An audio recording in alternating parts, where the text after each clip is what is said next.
Tyrion. El norte parecía eterno.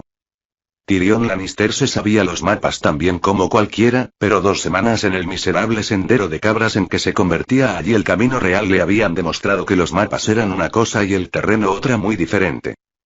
Habían salido de Invernalia el mismo día que el rey, en medio de la confusión causada por la partida real, acompañados por los gritos de los hombres, el relinchar de los caballos, el traqueteo de los carromatos y los chirridos de la enorme casa con ruedas de la reina. Caía una ligera nevada. El camino real estaba poco más allá del castillo y la ciudad. En aquel punto los abanderados, los carromatos y las columnas de caballeros y jinetes libres se dirigieron hacia el sur llevándose con ellos el tumulto, mientras que Tyrion se encaminó hacia el norte con Benjen Stark y su sobrino. Después de aquello todo fue más frío, y mucho, mucho más silencioso. Al oeste del camino quedaban los riscos de pedernal, grises y escarpados, con altas torres de vigilancia en las cimas. Hacia el este el terreno descendía hasta convertirse en una llanura ondulada que se extendía hasta perderse de vista. Vieron puentes de piedra que salvaban riachuelos de aguas turbulentas, y pequeñas granjas que formaban círculos en torno a modestas fortalezas con cercas de madera y piedra.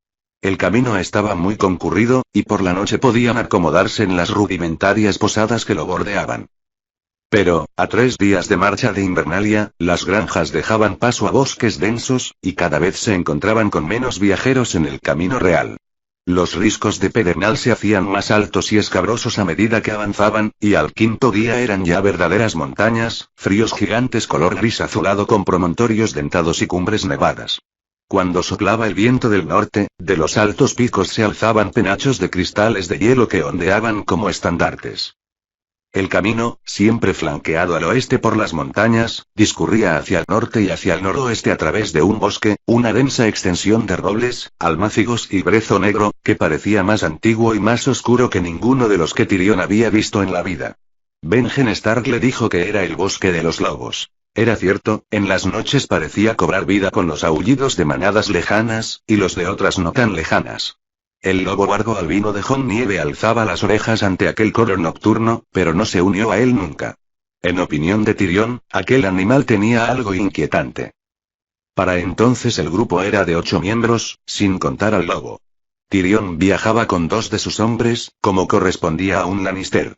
Benjen Stark iba solo con su sobrino bastardo y unos cuantos caballos de refresco para la guardia de la noche, pero en las lindes del bosque de los lobos pasaron una noche tras la cerca de madera de un refugio forestal, y allí se les unió otro de los hermanos negros, un tal Yoren. Era un hombre siniestro, cargado de espaldas, con los rasgos ocultos tras una barba tan negra como sus ropas, parecía tan recio como una raíz vieja y tan duro como una roca.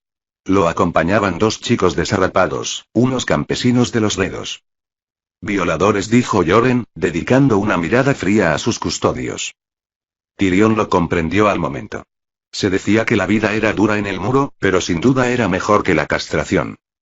5 hombres, 3 muchachos, un lobo huargo, 20 caballos y una jaula de cuervos que el maestre Luwin había entregado a Benjen Stark. Sin duda era un grupo extraño para el camino real, o para cualquier camino. Tyrion se fijó en que Jon Nieve miraba a Yoren y a sus oscos acompañantes con una expresión extraña en el rostro, demasiado parecida al abatimiento. Yoren tenía la espalda deforme y olía mal, tenía piojos en el pelo y la barba, llevaba ropas viejas y remendadas, y rara vez se lavaba. Los 2 reclutas jóvenes olían aún peor. Parecían tan estúpidos como crueles eran. Sin duda el muchacho había cometido el error de pensar que la guardia de la noche estaba compuesta de hombres como su tío. Si era así, Yoren y sus acompañantes habían supuesto para él un duro despertar. Tyrion compadeció a Jon. Había elegido una vida difícil, o quizás sería más correcto decir que le habían elegido una vida difícil. El tío de Jon no despertaba en él la misma simpatía. Por lo visto Benjen Stark compartía con su hermano la animadversión contra los Lannister, y no se alegró en absoluto cuando Tyrion le comunicó sus intenciones. No hay posadas en el muro, Lannister, te lo advierto, le había dicho mirándolo desde toda su altura. Estoy convencido de que encontrarás algún lugar donde meterme, fue la réplica de Tyrion. No sé si te habrás dado cuenta, pero soy muy pequeño. Por supuesto, al hermano de la reina nadie le negaba nada, así que el asunto quedó zanjado, pero a Stark no le hizo la menor gracia. No vas a disfrutar con el viaje, te lo garantizo, amenazó en su momento. Y desde que se pusieron en marcha había hecho todo lo posible por cumplir aquella promesa. Al final de la primera semana Tyrion tenía los muslos en carne viva de tanto cabalgar, sentía calambres atroces en las piernas y estaba helado hasta los huesos. Pero en ningún momento se quejó.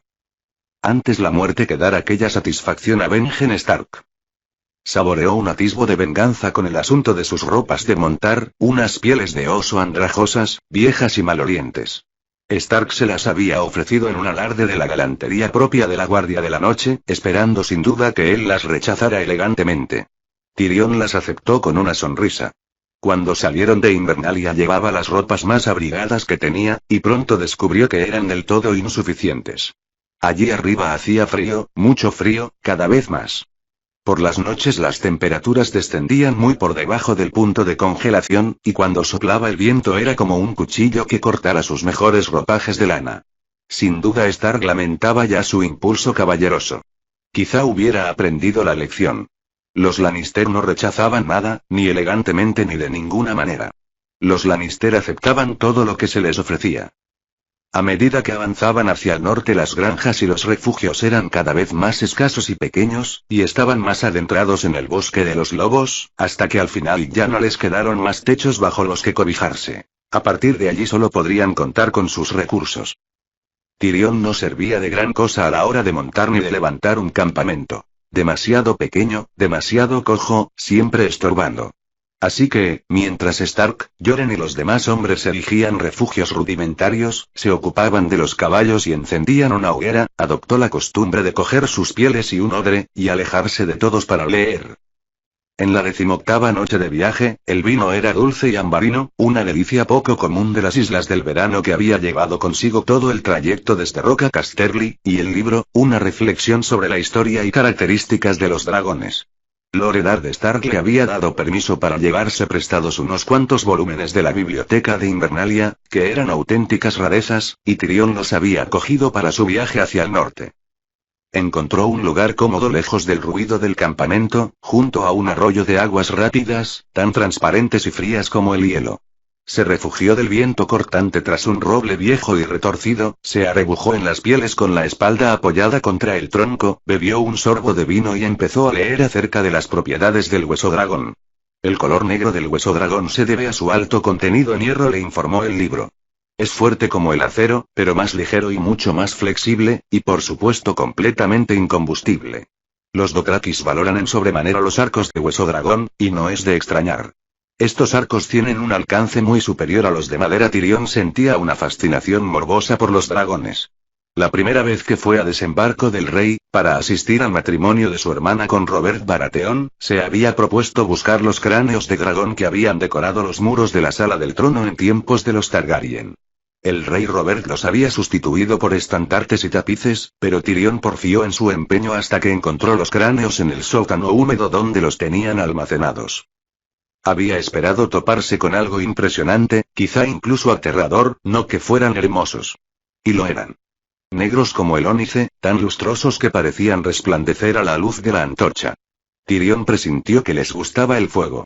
Metió la antorcha entre las fauces de uno de los cráneos más grandes, y las sombras saltaron y danzaron en el muro, tras él.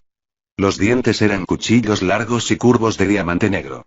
La llama de la antorcha no era nada para ellos, se habían bañado en el calor de llamas mucho más intensas. Cuando se alejó, Tyrion habría jurado que las cuencas vacías de los ojos de la bestia lo seguían. Había 19 cráneos. El más viejo tenía 3000 años, el más joven apenas siglo y medio. Los recientes eran los más pequeños. Había una pareja, no mucho más grandes que cráneos de mastín, con extrañas malformaciones. Le recordaron a los dos últimos cachorros nacidos en Rocadragón. Eran los últimos de los dragones de los Targaryen, quizá los últimos del mundo, y no habían sobrevivido mucho tiempo. Los demás cráneos iban aumentando de tamaño hasta llegar a los tres grandes monstruos de las canciones y las leyendas, los dragones que Aegon Targaryen y sus hermanas habían liberado en los 7 reinos de antaño. Los bardos les habían dado nombres de dioses: Valerion, Meraxes y Vagar. En aquel sótano, Tyrion se situó entre sus fauces abiertas, mudo de admiración. Un guerrero podría haber entrado a caballo por el gaznate de Vagar, aunque no le habría sido tan fácil salir. Meraxes era aún más grande. Y el mayor de todos, Valerión, el terror negro, podría haber engullido un muro entero, o incluso uno de los mamuts lanudos que, según se decía, vagaban por las frías llanuras más allá del puerto de Iven. Tyrion pasó un largo rato en el sótano húmedo mientras se le consumía la antorcha, contemplando el enorme cráneo de ojos vacíos de Valerión, tratando de aprehender el tamaño del animal cuando vivía, de imaginar cómo habría sido cuando desplegaba las grandes alas negras y surcaba los cielos, respirando fuego. Un antepasado lejano de su familia, el rey Loren de la Roca, intentó enfrentarse al fuego cuando unió fuerzas con el rey Mern del Dominio para oponerse a la conquista de Targaryen. Habían pasado casi 300 años desde aquellos tiempos en que los 7 reinos eran reinos de verdad, y no simples provincias de un reino mucho más grande. Entre los dos reyes reunían 600 abanderados, 5.000 caballeros con sus monturas, y 50.000 jinetes libres y soldados. Según las crónicas, las fuerzas de Aegon Lord Dragón eran menos de una quinta parte, y en su mayoría se componían de soldados reclutados entre las filas del último rey que había asesinado, con lo que su lealtad era más que dudosa. Las huestes chocaron en las amplias llanuras del dominio, en medio de campos dorados de trigo listo para la cosecha. Cuando los dos reyes iniciaron la carga, el ejército de Targaryen se estremeció y huyó en desbandada. Los cronistas escribieron que, durante unos momentos, aquello fue el fin de la conquista, pero solo durante esos pocos momentos, antes de que Aegon Targaryen y sus hermanas entraran en combate. Fue la única ocasión en que liberaron a Vhagar, a Meraxes y a Valerión a la vez. Los bardos lo llamaron Llanura de Fuego. Aquel día ardieron casi 4.000 hombres, entre ellos el rey Mern del Dominio. El rey Loren consiguió escapar, y vivió lo suficiente para rendirse, jurar fidelidad a los Targaryen y engendrar un hijo, cosa por la que Tyrion le estaba muy agradecido. ¿Por qué lees tanto? Tyrion alzó la vista al oír aquella voz. Jon Nieve estaba a poca distancia de él y lo miraba con curiosidad. Cerró el libro, dejando dentro el dedo para marcar la página. Mírame bien y dime qué ves. ¿Es un truco o qué? El chico le lanzó una mirada desconfiada. Te veo a ti, Tyrion Lannister. Para ser un bastardo estás muy bien educado, Nieve, dijo Tyrion con un suspiro. Lo que ves es un enano. ¿Qué edad tienes? ¿12 años? 14, dijo el chico. 14, y eres más alto de lo que yo seré en la vida. Tengo las piernas cortas y retorcidas, y me cuesta caminar. Necesito una silla de montar especial para no caerme del caballo. Por cierto, la diseñé yo mismo, ya que hablamos del tema. Tenía que elegir entre eso o ir en pony. Tengo fuerza en los brazos, pero también son cortos. Nunca seré un espadachín. Si hubiera nacido en una familia de campesinos seguramente me habrían abandonado a la intemperie para que muriera, o me habrían vendido como monstruo de feria. Pero soy un Lannister de Roca Casterly, y eso que se perdieron las ferias. Se esperan cosas de mí. Mi padre fue mano del rey 20 años. Después resulta que mi hermano mató a ese mismo rey, ironías de la vida. Mi hermana se casó con el nuevo rey, y ese odioso sobrino que tengo será rey tras su muerte. Debo hacer algo por el honor de mi casa, ¿no te parece? Pero, ¿qué? Puede que tenga las piernas cortas en relación con mi cuerpo, pero la cabeza la tengo demasiado grande, aunque yo prefiero pensar que es del tamaño adecuado para mi mente.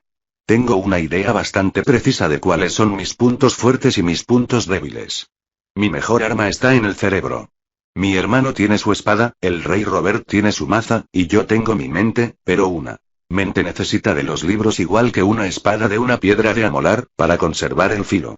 Tyrion dio un golpecito a la tapa de cuero del libro. Por eso leo tanto, Jon Nieve. El chico absorbió la información en silencio. No tenía el apellido de los Stark, pero sí el rostro. Alargado, solemne, cauteloso, un rostro que no delataba nada. Fuera quien fuera su madre, no había dejado gran cosa en su hijo. ¿De qué trata ese libro? Preguntó. De dragones. ¿Y para qué te sirve? Ya no existen, dijo el chico, con la inmensa seguridad que da la juventud. Eso dice la gente, replicó Tyrion. Qué pena, ¿no? Cuando yo era de tu edad soñaba con tener un dragón para mí solo. ¿De verdad? Inquirió Jon, desconfiado. Quizá pensara que Tyrion se estaba burlando de él. De verdad. Hasta un niño feo y deforme puede mirar el mundo desde arriba si va a lomos de un dragón. Tyrion apartó a un lado las pieles de oso y se puso en pie. A veces encendía hogueras en las entrañas de Roca Casterly, y me pasaba las horas contemplando las llamas, haciendo como si fueran fuego dragón. A veces me imaginaba que mi padre ardía en ellas. Otras, que era mi hermana. Jon Nieve lo miraba tan horrorizado como fascinado.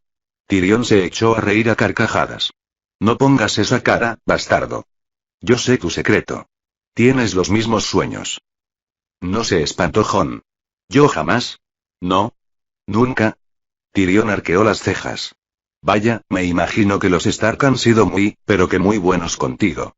Seguro que Lady Stark te trata como si fueras hijo suyo. Y en cuanto a tu hermano Robb, siempre ha sido cariñoso contigo, ¿por qué no? Él se quedará con Invernalia, y tú con el muro. En lo que respecta a tu padre, bueno, seguro que ha tenido excelentes motivos para despacharte a la Guardia de la Noche. Basta ya, dijo Jon Nieve, con el rostro contraído por la rabia. La Guardia de la Noche es una vocación muy noble. Eres demasiado listo para creerte semejante cosa, dijo Tyrion después de reírse. La Guardia es un pudridero para los inadaptados de todo el reino. Ya he visto cómo mirabas a Yoren y a sus pupilos. ¿Esos son tus nuevos hermanos, Jon Nieve, te gustan? Campesinos hoscos, deudores, cazadores furtivos, violadores, ladrones y bastardos como tú. Todos acabáis en el muro, vigilando por si aparecen Grumpkins, Snarks y todos los monstruos con los que te asustaba tu ama de cría. Lo bueno es que los Grumpkins y los Snarks no existen, así que como trabajo no es muy peligroso. Lo malo es que se te congelarán los huevos, pero como de todos modos no te dejan tener hijos tampoco importa mucho. Basta ya. Chilló el chico. Dio un paso hacia adelante con los puños apretados, al borde de las lágrimas. De pronto, sin motivo, Tyrion se sintió culpable. Se adelantó para dar al chico una palmadita en la espalda, o murmurar alguna disculpa. No vio al lobo, no supo dónde estaba ni cómo llegó hasta él. En un momento dado estaba avanzando hacia Nieve, y al siguiente se encontraba tendido de espaldas contra el suelo de roca dura, el libro se le había caído de las manos, el impacto lo había dejado sin aliento y tenía la boca llena de tierra, sangre y hojas podridas. Cuando trató de levantarse sintió un doloroso calambre en la espalda. Se había hecho daño en la caída. Apretó los dientes frustrado, se agarró a una raíz y se incorporó. Tendió una mano hacia el chico. Ayúdame, pidió. Y de pronto el lobo estaba entre ellos. No gruñó. Aquel animal del infierno nunca emitía el menor sonido. Se limitó a mirarlo con sus brillantes ojos rojos y a enseñarle los colmillos, cosa que fue más que suficiente. Tyrion volvió a dejarse caer al suelo con un quejido. Pues no me ayudes. Me quedaré aquí hasta que os vayáis. Pídemelo con educación. Jon acarició el espeso pelaje blanco de Fantasma. Ahora sonreía. Tyrion Lannister sintió que la rabia hervía en su interior, y la dominó a fuerza de voluntad. No era la primera vez que lo humillaban, y tampoco sería la última. Y quizá en aquella ocasión se lo merecía. Estaría muy agradecido si me prestaras tu ayuda, Jon dijo con voz dócil. Al suelo, Fantasma, dijo el chico. El lobo Vargo se sentó sobre sus cuartos traseros. Los ojos rojos no se apartaron ni por un momento de Tyrion. Jon dio la vuelta para situarse tras él, le deslizó las manos por debajo de los brazos y lo levantó sin esfuerzo. Luego recogió el libro y se lo devolvió.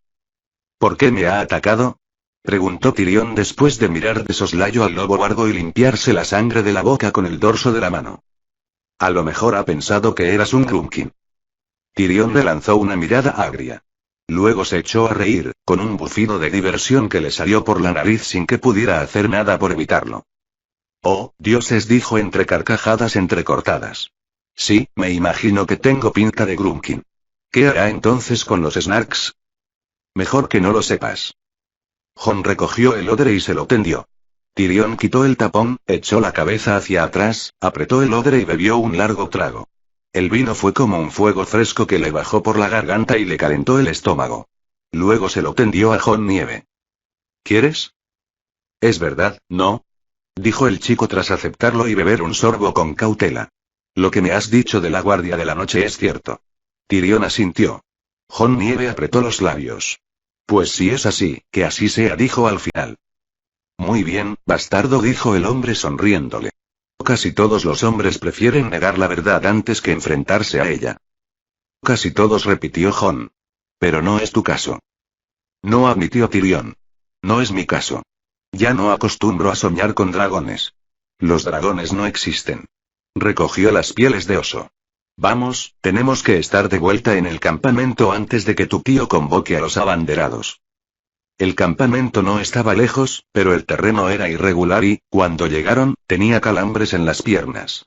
Jon Nieve le tendió la mano para ayudarlo a salvar unas raíces protuberantes, pero Tyrion lo rechazó. Se iba a abrir camino por sus medios, como había hecho toda la vida.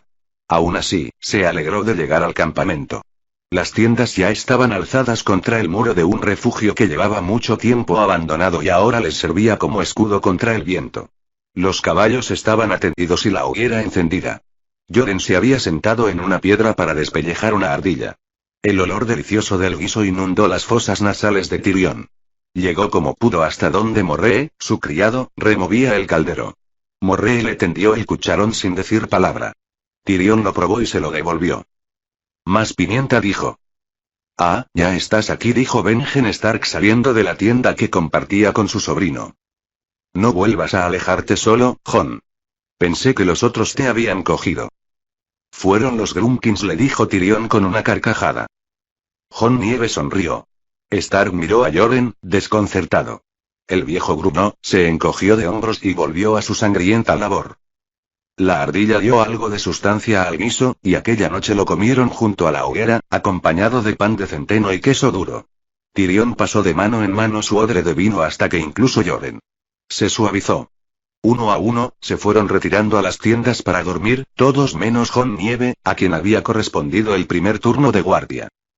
Tyrion fue el último en retirarse, como siempre. Antes de entrar en la tienda que sus hombres le habían alzado, se detuvo un instante y miró hacia atrás, en dirección a Jon Nieve. El chico estaba de pie junto a la hoguera, con el rostro imperturbable y tenso y la mirada fija en las llamas. Tyrion Lannister sonrió con tristeza y fue a acostarse.